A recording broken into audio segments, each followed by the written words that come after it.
Hello, my quilting friends. My name is Leah Day, and welcome to episode 123 of the podcast. And today I'm going to be sharing about living without regret.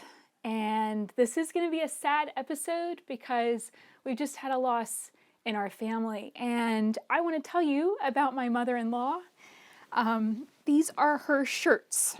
And as I share this podcast episode, I'm going to be cutting them up to make a quilt. And this is extra sad because I was doing this in January for Josh's grandmother, my grandmother-in-law, and now I'm doing this for my mother-in-law. And so, yeah, it's very sad to lose so many people in the same year. And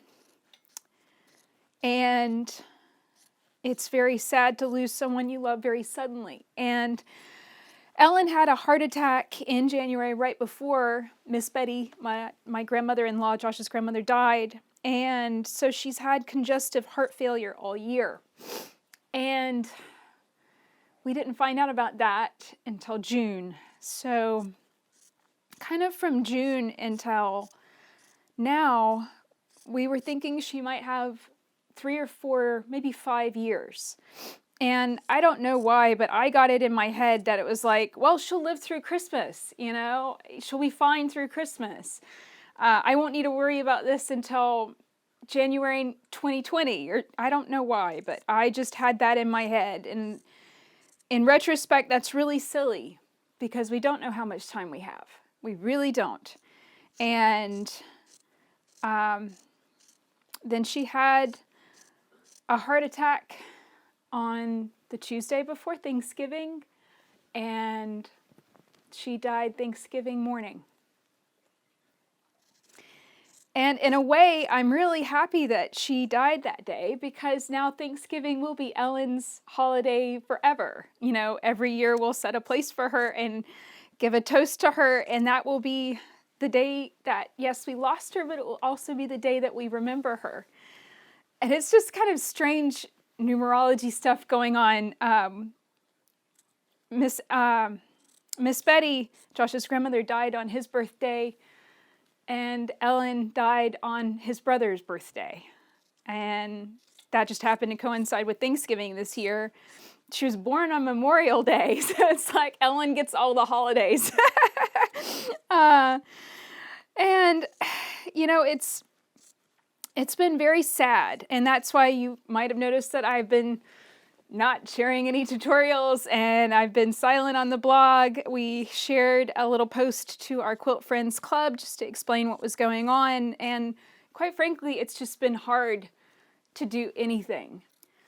And I truthfully have not been able to film. I haven't been able to turn on a camera. It's just painful. It hurts. And I've been trying to figure out, okay, well, what can I do that's positive, that doesn't just break me into a million pieces, basically. And I've been doing some really fun stuff. I've been designing some fruit and vegetable fabrics, and they just make me really happy. I mean, it's so silly to think that something like that would really cheer me up, but I've wanted to design and draw fruits and vegetables for years. I had fabric, whenever we cut up the stash, I had fabric that I'd saved from 2004 that was vegetables and fruits that I just really loved. And I've been wanting to design my own for a really long time, and this is kind of sad. Josh's grandmother collected fruit and vegetable dishes. And I liked fruits and vegetables way before I met Betty, but that was the first time I really saw a collection of them all in one place. Like, she had a kind of a soup bowl in the shape of a lettuce, a kind of a teapot in the shape of carrots, a sugar bowl in the shape of a strawberry. I mean, they're just really, really cute. And I always loved them. Whenever we went to her house in Pensacola, I'd always enjoy that she would serve with them, and they were just a delight. And when she passed away, Ellen's sisters asked if there was, clothes, and I took some clothes and started working on a quilt for Ellen.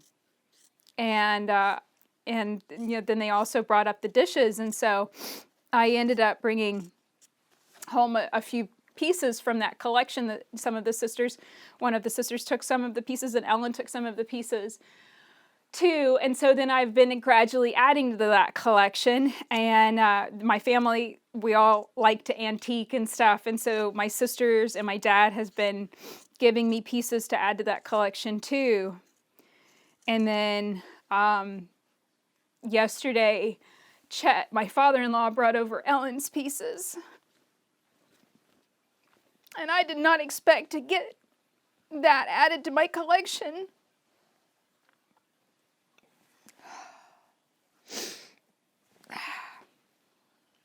Yeah, I certainly did not expect those to become mine anytime soon. So, kind of going on with that theme, I've been wanting to design fabrics and to design quilting motifs and maybe even embroidery designs with fruits and vegetables, and they really do cheer me up. So I've been designing those. I drew like 25 vegetables and fruits and trying to figure out different colors and stuff. And it's like, most things that are blue are poisonous. So there's not that many things that are blue in color other than blueberries that we actually eat. So I've been trying to figure out how to, create nice colors and so that's been fun. It's been slow. I just sat at the kitchen table and just drew fruits and vegetables for several days, and then I now have them in Illustrator. I'm now drawing those, and then this is some of the fabric swatches that I've created in Illustrator. You can see it in the video version of the podcast, and it's kind of a modeled effect, the same way I can, I really like solid reading batiks, so I went after kind of a modeled effect, and I'm so pleased with how this is coming out. It really makes me feel like that kind of side of things is really coming together. And it's also cheerful, It's fruits and vegetables can go with anything, and they can go any time of the year. So I don't know when that will be done. I've only gotten a few of them drawn and designed, but I started coloring and playing, and I'm really pleased with how that is coming out. And it is cheerful, and it's also a way that I can design something, kind of the lemons and stuff based on a dish or two that I have, and then I'm remembering Miss Betty and I'm remembering Ellen, and it makes me feel good. So that's been really positive. I've also been working on, this is kind of like, I think that sometimes you just need like a mindless task to work on, something that's just rather monotonous and doesn't tax your brain too hard. And one thing I've been doing is updating the file that I have for Explore Walking Foot Quilting. And what I'm going to do is turn that file into a template and start working on Explore Free Motion Quilting with Leah Day. That's going to be my next book.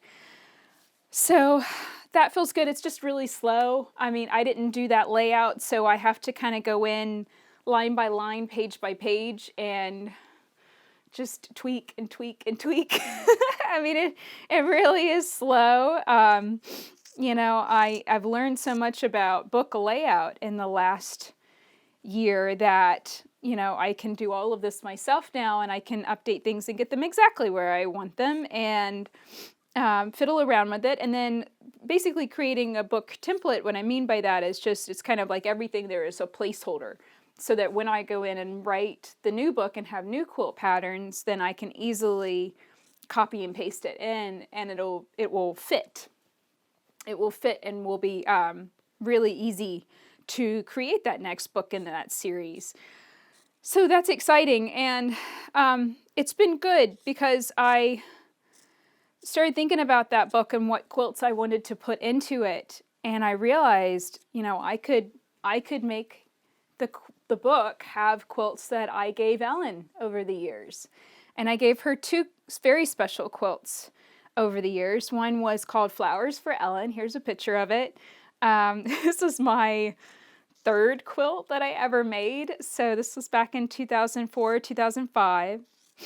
And I did not know anything really about quilting, and I didn't know how to speed up the process, like through strip piecing. So every single square of Ellen's quilt, and I think it's over 1,000 pieces. It's got to be more than that because it was 2-inch squares and they were really tiny, and I did fussy cutting. I mean, it was just nuts. And I remember it just taking forever, and I was cutting it all out on my kitchen table, which was tiny, and in my, our little apartment. We lived in a little 500 square foot apartment. So it just brings back really good memories to think about that quilt. And now I can write that pattern. I never wrote a pattern for it. I just made it up myself. Back then in 2004, I was already designing my own stuff. And so now I can actually think about it and write a pattern that will be a lot faster than cutting out over 1,000 pieces. I probably skipped the fussy cutting. That was definitely time consuming. And so that's good. I can play around with the colors of that. And then I'm thinking a memory quilt. That's what I'm working on here. I'm cutting up Ellen's shirts. Chet picked these out. My father-in-law picked these out and brought them over. And they were his favorites. Some of these were her favorites that she liked to wear, and then some of them were his favorites, the ones that he liked to see her wearing the most. And it's really interesting, just the assortment of colors that he brought over. I know I would have picked something different because I would have been looking to like match colors and stuff. I would have been looking like, oh, let me, create a color, like a colorway where it's like I've got all blues and grays, or I've got all pinks and purples or something like that. But I like this so much more that he picked the fabrics because it's a challenge to me and how I'm going to make this work. And then it's also going to be for him. So it needs to be a quilt that he likes to use and he likes and enjoys seeing in his home. And I would say that is one thing that I struggled with pretty much the second that I learned that Ellen had a second heart attack, is that I did not finish her quilt in time. I've been working on a quilt for Ellen since Miss Betty died. And it was from 4 shirts that I took. And I've been making a double wedding ring out of these 4 shirts. And, I've been kind of puttering around on it. I did English paper piecing kind of technique on it. So it was all handwork. And I've been puttering around on it over the summer, actually since January, but I really hadn't been serious about getting it done, getting the rings together. And I had just, the Sunday before her heart attack, I actually filmed a podcast, the first version of 123. And I had talked about getting back to that and getting serious about it. And I wanted it to be done by Christmas so I could give it to her for Christmas. And I did not get it done.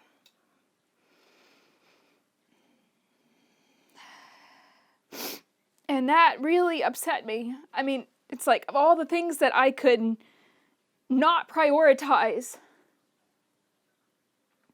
that really makes me angry at myself. But,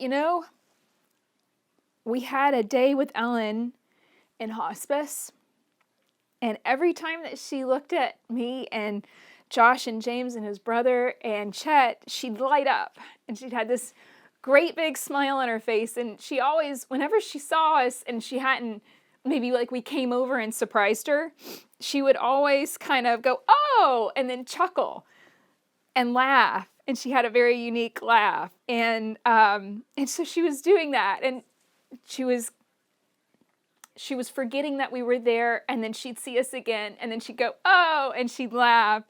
And she was doing that over and over again when she was awake. And I could tell that she had absolutely no regrets. None. and she was talking a little bit, and everything that she was saying was just, I want to just be here, and I think she was saying goodbye, but she did not in any time express any sadness or remorse or regret.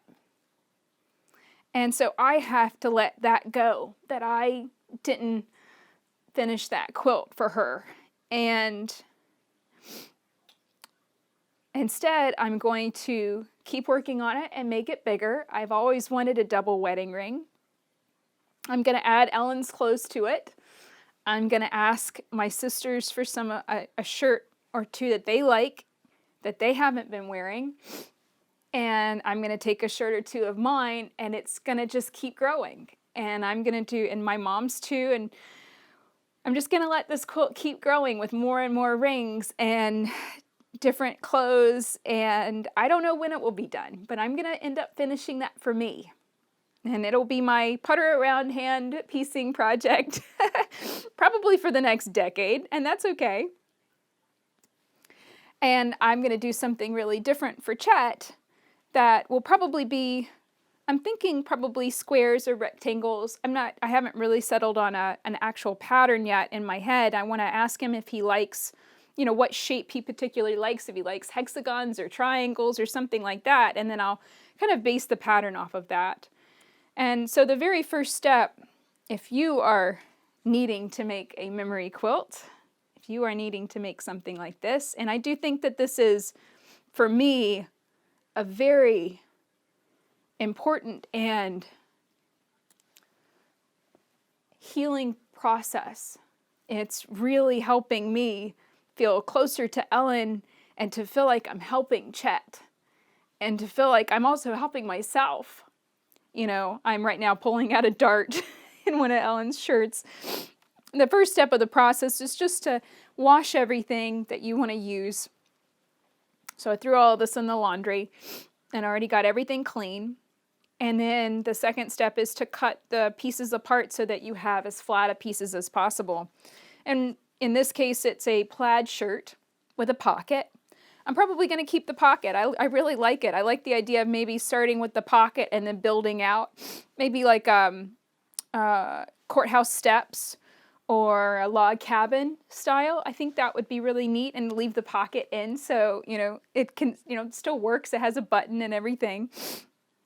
I like that idea. Even though the button, you have to kind of watch out for things like that on a quilt. If you put it close to the edge of the quilt, then your face could scrape up against it if you're cuddling with the quilt. So things like that are really nice to put more in the middle. So that could be a middle block. Always think about that, because I once made a t-shirt quilt of Josh's fraternity shirts, and I wasn't thinking about that. And he had some really scratchy shirts, really thick appliques and stuff. And we'd have to put the quilt on the bed and then rotate it around and around in order to get it where we didn't have the scratchy ones up close to our face, which would always wake me up. It was stiff enough that, it would scrape against my neck and it would wake me up at night. So yeah, I'm right now picking out a dart, because if the fabric wasn't actually clipped away, like, actually cut, then I can open this out and flatten it back out again. If the shirt is really worn, then you'll have a visible difference between the color of the worn shirt and the not worn shirt. But I don't think that Ellen took such good care of her clothes. She was always asking me to hang up my clothes and not put them in the dryer. She felt like the dryer was so hard on clothes, so she hung up nearly everything. And I can remember just dry it, Ellen. I was just too much in a hurry to bother with hanging up everything. And of course now I find hand washing, I have kind of my little Sunday ritual to hand wash and hang everything up in the bathroom. So I don't know, I guess I kind of eventually realized she was right on that. So I did have a podcast shot that week of Thanksgiving. I filmed it that Sunday. I had it all ready to go. I uploaded it. Everything was ready to go. And then after everything that happened on Tuesday, It's like, I am not publishing that because everything seems so silly and unimportant, you know? I couldn't publish that and be all happy and carefree knowing what had happened on Tuesday. Even though that was, that was all that I was feeling on Sunday. It just didn't feel right. So I deleted that, and I just really needed some time to be quiet and be still and draw food. And that's been good. And like I said, I've been working on just some fiddly, stuff in InDesign, just updating this book template. And I've been puttering around in my wood shop a little bit, not anything too strenuous. Just, I got my sanders in the right spot. I mean, just silly stuff. And, mostly just hanging out with Josh and James. We've been enjoying our time together. We ended up having a fabulous Thanksgiving meal. I put together something really simple on that Wednesday night, thinking that I would just take a crock pot to hospice and set it up, and we would eat sometime Thanksgiving Day. And that didn't end up working out. Instead, Ellen passed away that morning, and so the next day I didn't know, what anybody would be feeling like, and I just said, we can have lunch or we cannot have lunch. It's whatever you guys want.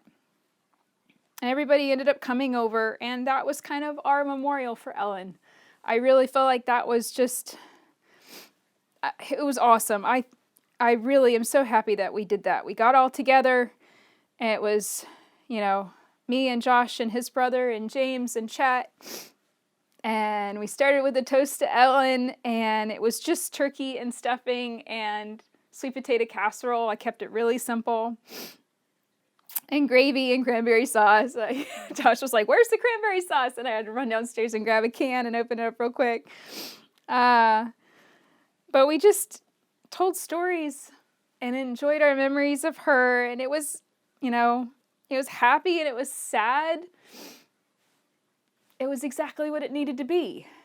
And that's the thing. I don't think a memorial needs to be at a certain place. I don't think it needs to be even something that you pre-plan. As far as I'm concerned, that was an amazing day. It was an amazing time. We might do something in the spring with more family. I don't know. And we're kind of all just feeling like that was a lot. that was a lot to go through all at once. And it's been hard to watch my son dealing with this because he and Grammy were so close. But in another way, I think this is teaching him how to grieve. At first we were, I just kind of left it up to him if he wanted to go see Grammy in that last day. And he was so brave. And he said, "Yes, I absolutely want to go." And he was so sweet with her. And I'm so glad that they had that last time together. And she was so happy to see him.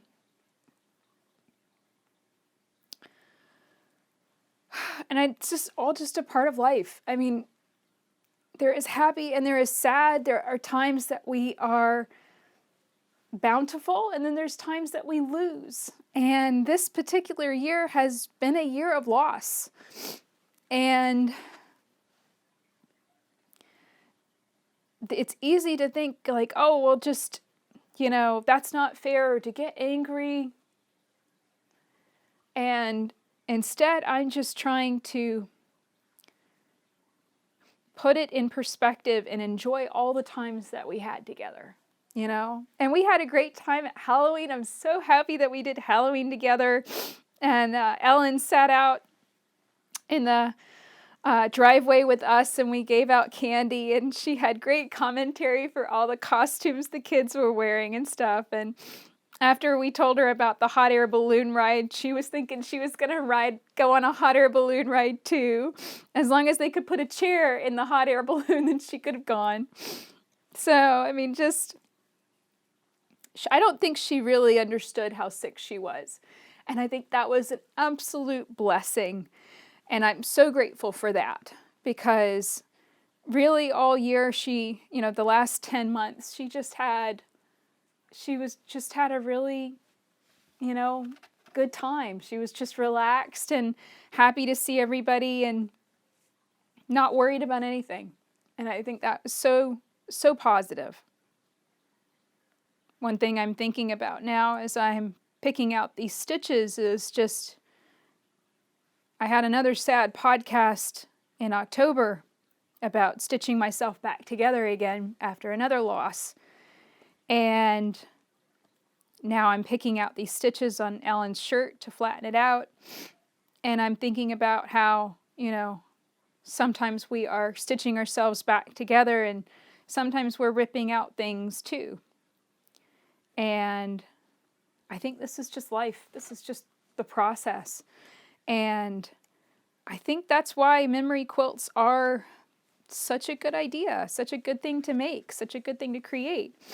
Because you get to hold that garment that your loved one wore and remember them wearing it and enjoy that memory. And then you also get to take it apart and flatten it out and make something completely new out of it that it wasn't before.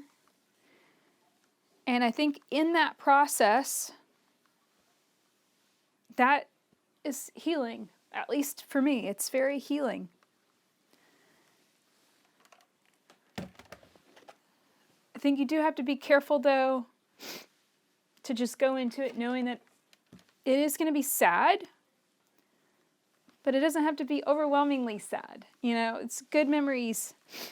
It's not all about just the loss and missing that person. It's also about just enjoying the memories, all of the happy times.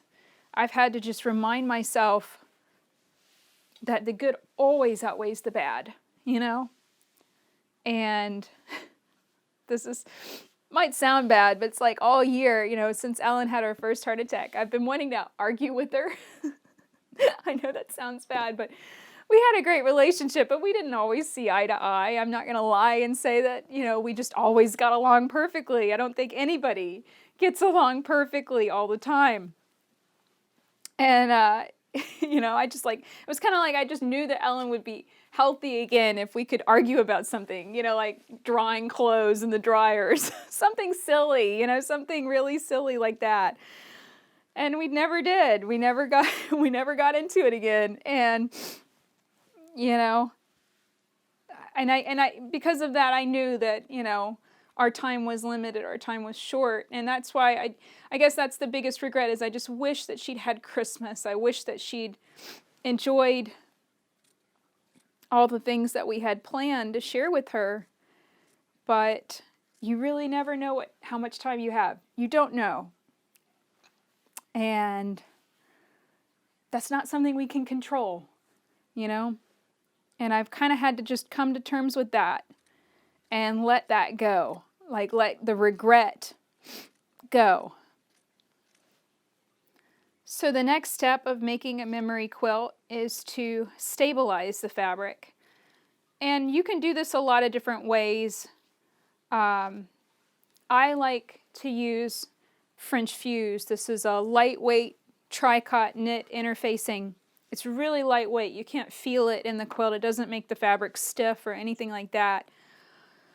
And basically you just got to keep in mind with fabrics that were worn as clothing, there can be little micro holes in them, where it's like, Ellen had a rose bush. She might have rubbed up against the rose bush and put a little tiny hole in that sleeve or that shirt front. Well, when you take that fabric and turn it into a quilt, that little hole will gradually widen as the quilt is worn and knocked around and cuddled up with, and that's the whole point. You know, fabrics are supposed to soften. A quilt is meant to be used and enjoyed. So the solution is to stabilize the fabric so that way it will, you know, it's kind of reinforced. It will hold its shape better. These are not 100% cotton fabrics either, so using something like French fuse is going to minimize the stretch. Especially, I've got some knit shirts that I'm going to be doing too. You know, a t-shirt knit is just going to go all over the place. It's going to be totally stretchy and wobbly bobbly. So stabilizing it with something like French fuse will really help to minimize that stretch, especially if you're wanting to do, you know, any kind of piecing where you want the seams to match roughly. And me personally, I don't feel like that's kind of the point of a memory quilt. I think that's putting a little bit of pressure that isn't necessary. You know, I think the point of a memory quilt is to capture those fabrics and those memories nicely. It doesn't have to be spectacular. It doesn't have to be just an awesome display of skill or a super time-consuming quilt to create. I don't think that that's, I mean, that might be part of your process. That might be something that you need from it. But I think that keeping it simple is best, because if it's really hard, and the process is already really hard because it's a memory quilt, guys, and then you add construction issues to that, then that could be really, that could be a lot of no fun all in one go. So be careful. You know, don't pick a pattern that's just really tough and has a lot of intricate piecing, you know, a lot of things seems to match up and stuff like that. I think a 9-patch is a great choice. You know, a 9-patch with nice big shapes. You know, I think that's a really good idea. I don't think it needs to be more complicated than that. And I certainly don't think that it needs to be too difficult for your skill level. And just keep in mind that, you know, making something like this is a process in and of itself, and sometimes you might need to set it down and work on something else that's lighter and sparkly and, you know, different. Before the week of Thanksgiving, I was playing around with lots of glitter fabrics, and I made a Christmas tree quilt with lots of glitter fabrics for the presents and ornaments in the background, and it was just such a delight to play with. It was certainly making me feel lighter and happier, and I want to get back to that, certainly, but I really want to make a good start on this quilt, and that's, you know, first step is getting all of these fabrics cut apart and stabilized, get all of the French fuse going, and then to look at how much I've got, you know, how much actual usable fabric is here. Because Ellen was tiny. she was 5'11", sorry, 4'11". She was short and tiny, tiny, tiny. So she doesn't, you know, her shirts are like one of, you know, 2 of mine could fit into one of her shirts. Well, she wasn't that much smaller than me, but still, it's just, in my head, she was itsy bitsy. And so she doesn't have a whole bunch of fabric with each shirt. So I have to kind of take that into account. And I might use, you know, a white background fabric, or I know Chet's favorite color is green, I think. So I could always use another color of fabric to go with these that kind of goes with them nicely. I think that'll be good.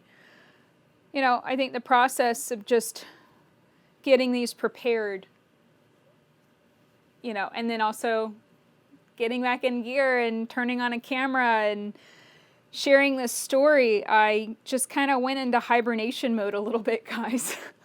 I mean, I'm normally quite introverted and kind of took it to, you know, Mach 3 or something on just not wanting to really be around anybody. And I think everybody just deals with that differently.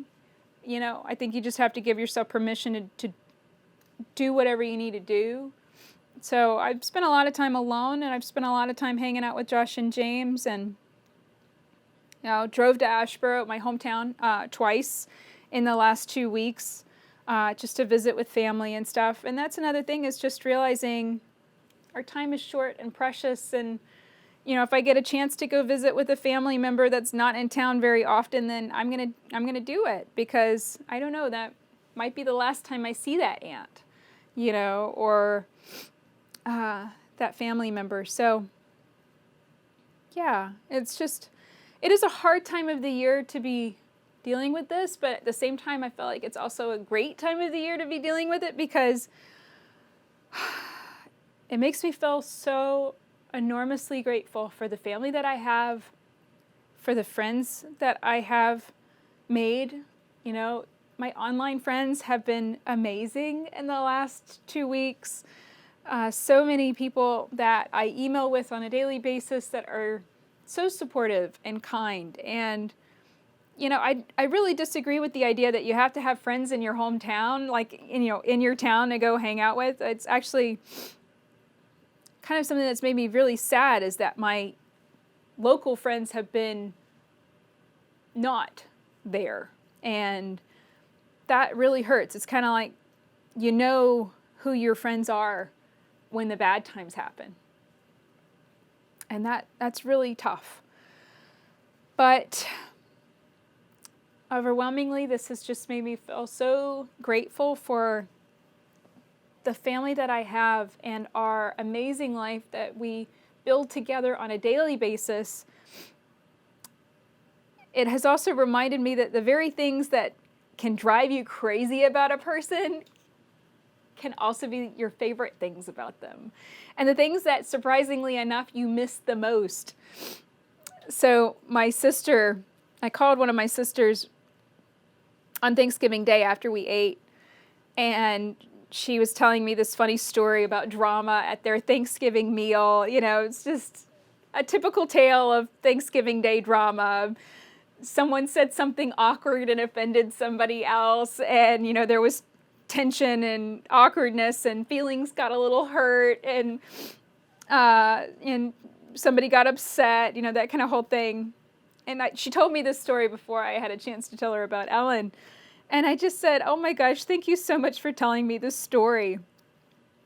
I'm so happy that you told me that story, because having lost Ellen on Thanksgiving Day and going through that, I see how petty and silly that drama is.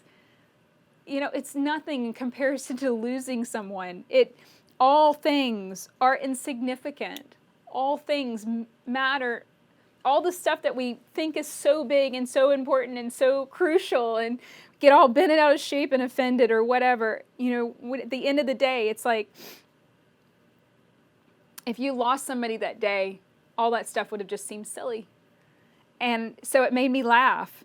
And my sister was a little upset about it. She's like, oh my gosh, I'm so sorry. And it's like, no, please don't. This was a great story, because it just put it in perfect perspective. Whatever drama is going on in your life, whatever you're going through, chances are it could always be worse.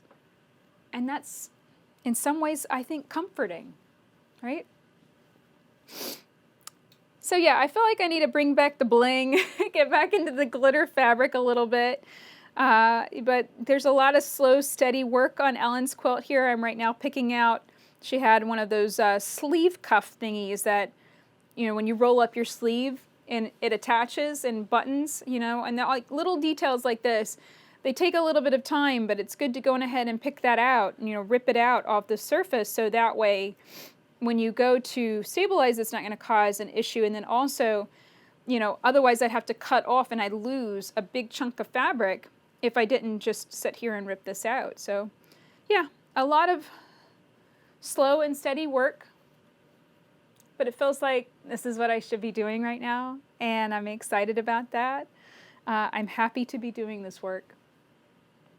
I did get my angel done. This was my Christmas angel, and she kind of works for Christmas or Easter, either one. At the bottom, I've got a landscape. Here's a full picture of it if you'd like to see it.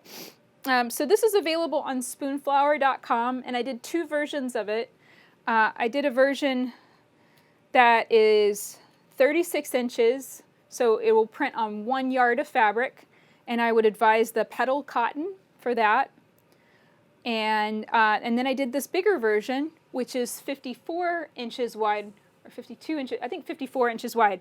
So the wider one can print on the wider fabrics, and you do 2 yards for that one. And that is the cotton sateen, the minky, the fleece, or this is the velvet. And yeah, so there's like a pile, there's kind of a nice, soft, fluffy feel to her, and the color is just so vibrant. So I had designed this, I had started working on this in October, and I'm so pleased by how it came out. It's kind of a stained glass effect around the angel, and you know, she's got a halo and she's kind of praying. I think if you go to Spoonflower, you can search praying angel and you should be able to find her. So I did those 2 different versions, and I'll probably do 2 different colorways for skin tone. So kind of a light skin version and a dark skin version, just in case anybody is interested in that. So yeah, check that out on Spoonflower. I don't typically carry my print on demand fabrics because they're print on demand. They're designed so that, you know, you can get only the amount that you want, and that way only that amount of fabric is printed and there's no waste. And it's also much more environmentally friendly because it's printed directly on the fabric versus dyed. There's no excess dyes to run off into rivers and streams and stuff, and no excess chemicals going into our environment. So yeah, that was kind of did all of that before Thanksgiving, and I'm meaning to get this on the long arm, but it's just been kind of, yeah, the long arm's been kind of stagnant for the last couple of days, and I have another quilt that I want to put on it too, and I also have an idler rail that I need to add to it, and it's just kind of, when I get to it, I will get to it. Definitely. When I get to it, I will get to it.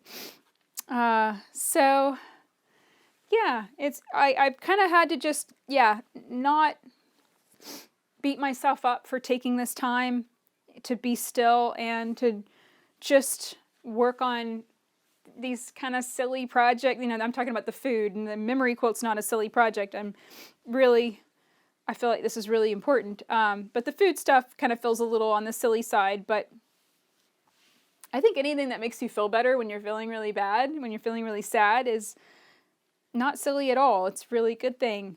And so that's been making me happy. So I'm going to keep playing around with grapes and blueberries and strawberries and stuff. And that will also be going up on Spoonflower too. And I'll have links and stuff whenever everything is kind of put together and more solid. I'm probably going to put together like a collection of all of them to go in. I don't know. Yeah, it's kind of really just making this for myself so I can have some pretty napkins for the table, and then I'll probably get all of these done and hand them to Dad, and he can do digitized designs, and we'll do embroidery and stuff, and yeah, that'll be really good. But I think the number one thing that I've been taking is just understanding that there's good days and bad days. You know, some days I wake up and I feel, I don't know, I feel like there's a lighter cloud, you know, just like more sunshine, and then some days not so much. And I think that's just how it goes. You got to kind of just flow with it. And the last thing I said to Ellen was just, I love you, Ellen, and I will miss you forever. And that's exactly how I feel. I mean, I don't think it'll ever really go away. She is a light, sweet person that was in my life for 16 years, and now she's not, and I will miss her for the rest of my life.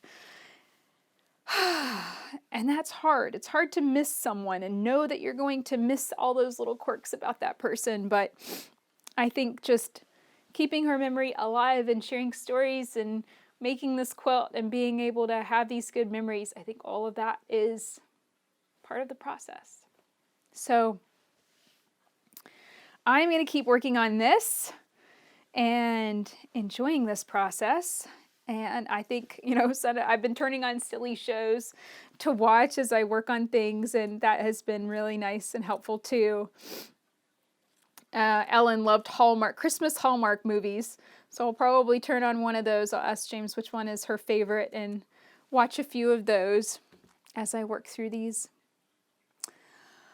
Now we do a giveaway every week for our Quilt Friends Club. So our giveaway this week is some 5-inch pre-cuts and then a 1.5-inch strip pack. And this is going to go to Cheryl Gray. Now, if you want to be entered into our weekly giveaway for the podcast, then all you need to do is join our Quilt Friends Club, and you can check it out at quiltfriends.club. And a special thank you to all of our new members: Peach Lambert, Rhonda Hunter, Mary McPherson, Deb Hart, Tammy Cochran, Mary Jo Preddy, Michelle Clark, Judith Abel, Jesse James, Diane Gildersleeve, Marilyn Wells, Peggy Mercer, and Shay North. Thank you guys so much for joining in the fun. I really appreciate it. The Quilt Friends Club really just helps support the podcast and all of the tutorials that I share online. And moving forward, I will probably have one more podcast episode either at the end of 2019 or right at the beginning of 2020.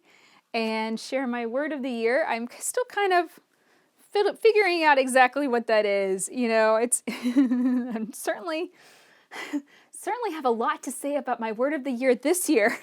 So, yeah, that will be an interesting episode. I want to kind of just give myself time to have perspective on that. And I am trying to get back to recording tutorials. I have lots of fun ideas for what I want to do in 2020. But at the same time, I feel like right now I need to be still. I need to honor how I'm feeling on any given day. Allow myself the space and time to be sad. Allow myself the space and time to be with my family. And that is the most important thing right now. And so that's what I'm doing. And I think that is part and parcel what living a life without regret is all about. So yeah, I will be seeing you in a couple of weeks with my Word of the Year post. So until next time, let's go quilt.